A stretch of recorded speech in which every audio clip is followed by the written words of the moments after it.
Ayun, so good evening guys. Ngayon po ay Wednesday, February 11, 2026. So good move ulit si PSC natin. Nag-break kanina sa 6,500.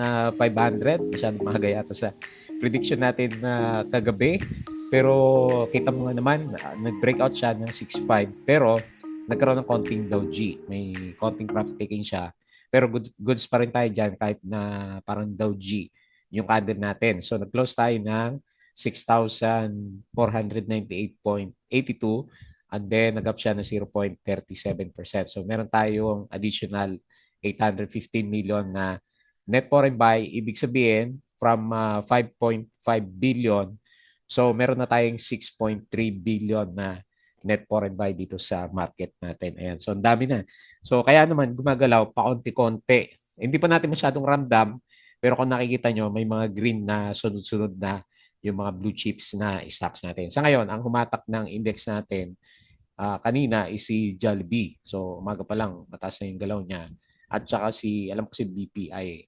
So Jollibee nag 5% umaga at nag-BPI mga 2 to 3% siya. So maganda yung galaw ng umaga pa lang ng mga blue chips natin. Kaya maraming pumitik. Kaya nadami pumitik kaya ng mga individual na stocks natin. Okay, so sa global market muna, okay yung galawang kagabi. Maganda siya. Tapos futures, okay naman siya. Pero alam ko sa European stocks na mumula. And then sa Asian markets natin is medyo mixed na yung galaw niya. Tapos sa crypto, lugmok pa rin yung maalaga natin doon. So parang ayaw umakyat for the short term. So nag-re-retest pa rin siya ng below 70K pa rin sa Bitcoin natin. So yung Sol na alaga ko is nasa 80 plus, 84 yata kanina. So very bad pa rin yung sentiment natin sa cryptos natin. Okay? So dito muna sa PSE kasi gumagalaw yung mga individual na stocks naman natin. So nauna sa lista natin, pumitik kasi itong si Apollo. Hindi ko napansin kung anong time to Pero nag-up siya ng close na 16.07%. So nag-breakout din siya. Parang galawang aba, di ba? Yung galawan niya. So Conso and then nag-breakout yung candle. So hanap ulit tayo mga ganun. Tapos si Jollibee, nag-up siya ng closing 4.10%. Ito, may net foreign buy na 166.7 million. So andyan na po yung mga foreigners So bantayan natin. And then si Maynilad, hindi mo siya kasama siya sa trending stocks pala. So kasi diretso yung uptrend niya, may mga good news din siya sa Twitter kanina. So nag-up siya ng 2.7%. So meron din siyang 40.67 million net foreign buy. And then si PXP, so diretso yung galaw niya, maganda yung trend, 3.73%. Meron siyang 283,000 net foreign buy. Pati Villar Stocks gumalaw, BLL, nag-up ng 4.9%. Meron siyang 242K yata to net foreign sell. And then si Monde, di ba?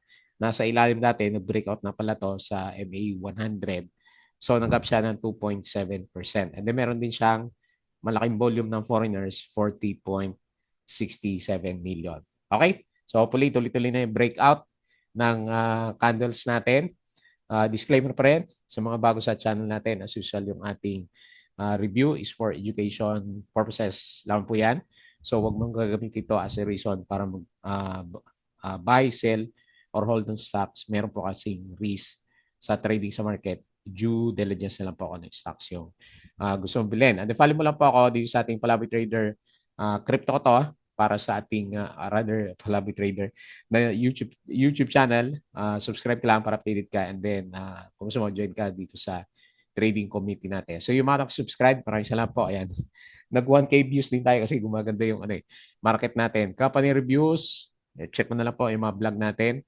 Profit or loss sa market, basic indicator, technical analysis, fundamentals, human risk management, and PSE stock market studies natin. And then follow mo din po ako dito sa ating Palabi Trader Crypto ko to na YouTube channel para sa mga cryptos. Ayan, boss, may upload tayo na isang video about crypto pa rin naman. Okay? Social media, Facebook account na Palabi Trader, follow mo na lang po at saka Facebook page.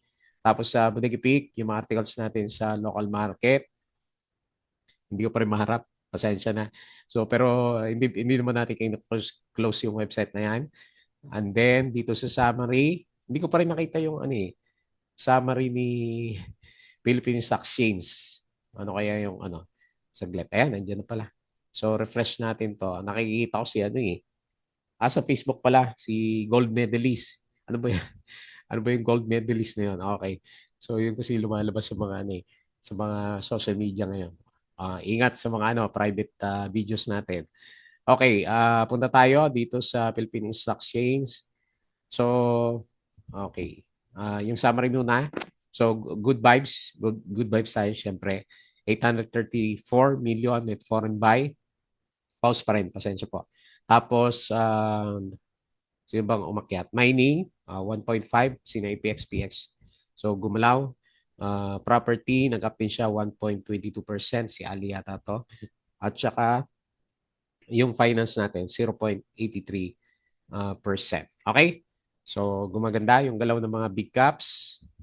Sino ba to? Maynilad hits record above 20 pesos after MSCI move. Okay, so nasama na yata to sa MSCI balancing. So nag-ano na siya, nagbi-breakout na, nagpaparabolic na. Alam ko RSI 80 na yata to si ano si Maynilad. Net foreign buy kanina, Bank of Commerce. So, bantayin na natin itong mga to. BPI, China Bank, East West, ASEAN, APF Gen, Jollibee, URC, CIC, ACAGI, Costco, DMC, Ali, CDC, MEG, TEL, Apollo, pati si Apollo, ATI, SEB, Bloom, SSI, Belcon, at saka si APX. So ito naman yung mga net foreign sell natin. So BDO, Union Bank, BKR, SPNEC, CNPF, DNL, Emperador, Aboitiz, CGS, LPG, A-Reach, Double Dragon, Philreach, Globe, Converge, STI Plus, Pure Gold, 7, AT Mark, Nickel, OGP, at saka CPX. Okay? So ito yung mga losers daw na market natin sa closing. So si DHI, no? Bigla na wala ng volume to. Minus 8.1%, si X, minus 5, sino pa? CPG, minus 3.8%. Si dito, nag-drop, pero kapon nag-expect 2.78%, baka bukas ng mga to. 80, profit taking, minus 3.3%, and Double Dragon, minus 2.36% naman siya. Okay? So ito yung closing natin. So Jollibee na una. Ayan. 4.1%, si Monbe, 3.56%, BPI 3.16, Ali 2.55, JT Cap 2.49, SMPH 1.63, and DMC 1.28%. So yung mga nalaglag, Pure Gold minus 2%, LPG minus 1.8 at saka si Plus minus 1.82%. Eh mga ka-plus wala pa rin talaga yung ano, yung alaga natin. 3 p.m. ito yung most active, si Jollibee, BPI Maynilad, Ali, JT Cap at saka si APX. Okay. Cebu, makitin to, no? Waste dividend distribution for 2026. Ayan, nag-aantay ng dividends yung mga traders yata. Top stories, Meralco plans 272 billion capex. APX Maynila Jollibee, no changes to MSCI.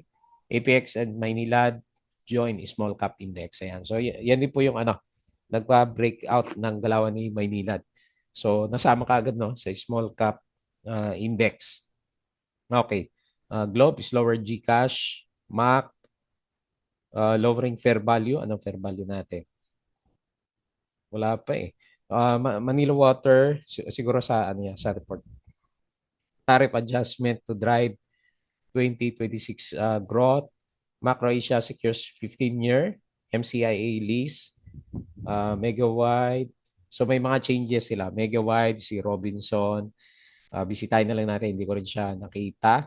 Sa first half ng trading natin, Jollibee talaga. Jollibee, Monde, at saka si JT Cup yung malakas. And then Pure Gold Converge, yung mga laglag kanina. Ano nangyari kay Converge? Pagdating ng closing natin. ABA, okay, ito yung catalyst. Oh. Sign MOA for Wind Resource Study. Study pa lang naman. Okay. Abacor Unit extends wind exploration deal with PNOC. So government to, di ba? Tapos si Mayor, rates yan. Okay, ano pa? MEG, meron din siyang share buyback. Aboitiz Equity, House investment are moving forward with the expansion of TARI investment, TARI estate following PCC clearance. Robinson, meron din siya mga estate chains. Yung mga shares, siguro may mga buying and selling din sila. Okay? Mac and Pal. Ano ko, hindi ko napansin si Mac. AGI, share buyback. BPI has secured a 10-year fixed rate term loan. Megawide said the planned IPO remains under consideration. So wala pa. Fruit plans to open up to 100 new stores. Okay, expand lang siya. Tapos si ACN, okay, balancing lang daw siya. Pangilinan, MPI, wala na sa PSE. And then, ito yung galawan natin kahapon. So, 1 billion kahapon yung galawan ng markets natin. Okay? Ayan. Mahina pa rin yung internet natin. Okay, so, patalasas muna. Balik tayo dito, ano? Okay. And then, patalasas muna ulit yung Patreon channel natin, yung mga gusto ng guide sa trading sa market. Sali lang po kayo dito sa Patreon channel po natin. Okay? So, punta tayo dito sa galawan ng index. Okay, na Dow G yung Akala ko didiretso sa breakout sa 6.5. Okay, mabot naman tayo kanina. Ang pinaka-peak natin is high 6,543. Pero on the way na yan. Tingin ko is on the way na, di ba? Pare-parehas yung pakiramdam natin most likely kasi nga dire-diretso po kasi yung net foreign buy na market. So good sign. So ibig sabihin, yung RSI natin is maganda na siya starting November. Okay? Gumaganda. Hopefully, mapaganda ni BBM yung image ng Pilipinas. So, 6,498, 0.37%, and 815 million net foreign buy. Okay? So, good yung future, short term, na pinapakita ng markets natin. Patas lahat eh. Diba? Yung index, yung RSI at saka MACD, nagre-recover na rin siya. Okay? So, sa movers, Apollo, 16.07%. So, marami yatang magliliparan ulit yung mga penny stocks sa FNI. Hindi kaya fat finger lang yung yung kahapon. 8.24% up. Tapos si IMI, 5%. Bumabalik. Cebu, 4.93. Breakout pala si Cebu. Ayan, mukhang lilipad. BLN, 4.9. Jollibee, 4.1. Mas mataas pala si dapat pala yung pinag-aralan natin, Cebu Pacific. Breakout si Jollibee. Next, PXP, 3.7. Monde, 3.56. Tapos, Nickel, 3.31. Dami, oh. BPI, 3.16. OGP, 3%. Ayan, pabalik na. Tapos, si Maynilad, 2.7. Ayan, RSI, siya? 80. Ayan. Tapos si Ali, pabalik, 2.55 eventually, basta may net foreign buy. JT Cap, maganda yung mga blue chips natin. 2.49 AGI, ito may breakout yata. 2.47 APX, ayan, ganda oh. Ganda ng closing ni PXP yung nilagay ko dito eh. Tapos si MRC, 2.35, SCP, 2.31. Okay? TNB 2.15. So marami na yung hanap-hanap na lang tayo ng nagbe-breakout na stocks. So laglag si Dominion Holdings natin. Nawala na yung momentum. Ingat. 8.1% drop may volume na lang. Si PG, false breakout yata yung galaw niya last time. Tapos si AT, minus 3%. Si Oldie, walang volume. Double Dragon, minus 2.36. Namatayan na rin. Tapos sino pa? LTG, minus 1.8%. And si Plus, negative, ilan ba to? 1.82%. Okay? So, balik tayo dito. Silip sa global. So, pangatlong, mix pala yung galawan. Akala ko okay. Yung galawan nila. So, ngayon yung maganda yung galawan nila. S&P Futures, 0.15. Dow Futures, 0.18. At saka si Nasdaq 0.13. Okay. Baka mamaya yung bawi niya. Tapos European stocks laglag and then majority ng Asian stocks Mix yung galawan. And then sa crypto, laglag pa rin. Lalim na ni Bitcoin, no? 66K na lang, sale. So, drop ulit. Ethereum, 1.9. XRP, 1.36. May crash yata to. Sol, 80. Daming laglag. Dodge, 0.09. Okay? Ingat muna. Mahirap mag-average ngayon. Hindi natin makita yung bottom pa ng cryptos natin. So, balik tayo dito sa index. Ang pag-usapan natin yung trending stocks. Okay, so unahin natin si Apollo. Maganda kasi yung galaw niya for today. So nag-breakout siya. So nagko-console siya and then nagkaroon siya ng breakout. So dalawa yung breakout niya. Yung support at saka dito sa 0.06. So hopefully bukas kung hindi man siya tutuloy, at least i-touch man lang niya yung 0.0072. Kasi may volume siya ngayon eh.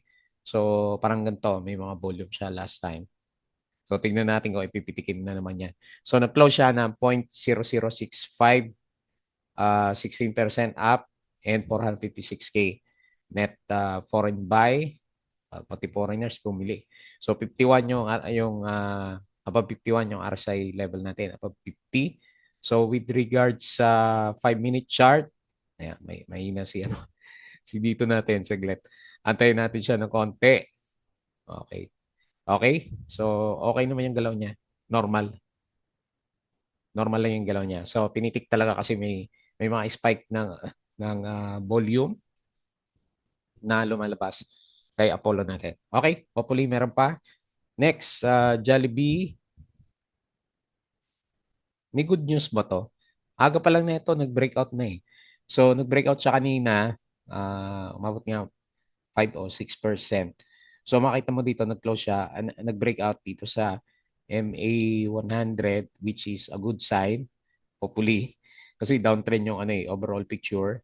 So 208 pesos, meron siyang 4.1% up move and then 166 million net foreign buy. And so nag-start na rin siya. So makita mo, may trend yung RSI and meron din paano na yung MACD. So nasa good position siya kasi kaka-breakout niya. So, ang next na kailangan natin i-break is 214. Ayan. Mabagal yung galaw niya, no? Mabagal pero okay lang yan. Kung didiretso naman na yung price action nitong si Jollibee natin. Okay? So, next si BLL, pati Biller Stocks, medyo nag-bounce din. Okay, so buti nagkaroon tayo ng bottom dito sa 0.97. So, on the way siya para mag-breakout sa MA 100. So, yan yung bantayan nyo na lang. Kasi pag nag-breakout tayo, syempre, ang tatargetin natin dito ulit sa 1.39. Ayan. So, nagre-recover yung RSI pero below pa rin ng 50. And then, hindi pa malinaw yung recovery ng MACD. Nag-close 1.07. Up tayo ng 4.9% and 242K net foreign buy. Next, daming breakout ngayon sa MA 100. So, nagbo-bullish yung galaw ng market natin. Okay. So, meron siyang visible breakout. Pero next retest natin is dito sa 6.7 muna. Ayan. Pero significant siya kasi pangatlong try na niya last time. Laglag pa rin siya. Hindi ngayon, nagkaroon na siya na breakout. So, dahil dyan, nag-overbought na ng konti yung RSI level. Pero masyadong mababa pa rin siya. No? So, actually, yung buong picture niya, downtrend pa rin. Pero good sign kung makabalik tayo above 6.7 para sa recovery. So, nag-close 6.4%. Up siya ng 3.56 and then 3.49 million net foreign sale. Next, may nilad. Hindi pa rin magaling yung lalamunan ko. Isang linggo na mahigit to na Makati or Paos. Okay. So, maraming nagagandahan sa galaw ni Maynilad. So, lalo na napunta siya sa small caps ng MSCI rebalancing kasi strong nga naman yung pinaka-trend ng price action tapos syempre wala pang masyadong resistance. Meron siya konti dito sa 20.7 o 8, 20.7. Okay, pero yung RSI niya kasi medyo overbought na eh. nasa RSI. Pero pwede pa rin naman siyang pitikin. So, kasi lalo na nakita natin dito, meron siyang net foreign buy na 40 million. So, may mga pumasok. Nag-close siya 20.15, up ng 2.7%. Okay. Maganda yung yung mga galawan ng RSI saka MACD formation. Okay, so okay lang ako dito sa galaw niya kahit papano. So kung nag-average lang kayo sa kanya mula dito sa IPO price, so up na siya na 34%, diba?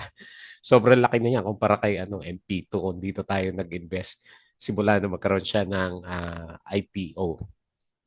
Okay, so maganda yung pinapakita ng chart ni Maynilad. Kung meron man siyang pullback, okay pa rin ako dito eh. Maganda yung trend na pinapakita ni Maynilad. Okay? And then lastly, CPXP. Okay. Diretso pa rin eh. Tinitignan ko yung price action niya. Parang gusto nga bumalik dito sa 3.6. Pero ang taas na ng ginalaw niya, di ba? Nag-drop and then nag-recover siya. So nag-up na siya ng more than 23% mula dito sa pinaka-support level natin. So maganda pa rin pinapakita niya. Okay? So pati RSI nga ang tagal na Ang tagal dito sa sideways at saka above ng RSI 50. So good sign din para kay PXP natin. So nag-close 3.06, 3.73% up, and then meron siya 283K net foreign buy. Okay? So maganda yung prospect po ng ng market natin. Hopefully ito na 'yon. Yung inatay natin na breakout, and then sa tinagal-tagal naman kasi 'di ba more than a year sideways tapos nag-drop pa, so magre-recover na yung itsura ng index natin. So tayo 6 billion na yung net foreign buy. Last time alam ko dito 7 or 8 billion lang yung net foreign buy ng market natin. Okay? So hopefully mas maganda na yung galawan natin. Meron pa tayong 2 araw, Thursday and Friday. Bago tayo close, first, please don't forget to subscribe dito sa ating Palabi Trader na YouTube channel. Hindi na tayo lalo muna ka, subscribe ka lang para updated ka, join ka sa group. Crypto to, follow mo na lang, Facebook account, Facebook page, Bodega Peak, Twitter, and Patreon sa magsunod. Kahit sali lang po kayo. Okay? So yun lang, maraming salamat. Kita ulit tayo bukas.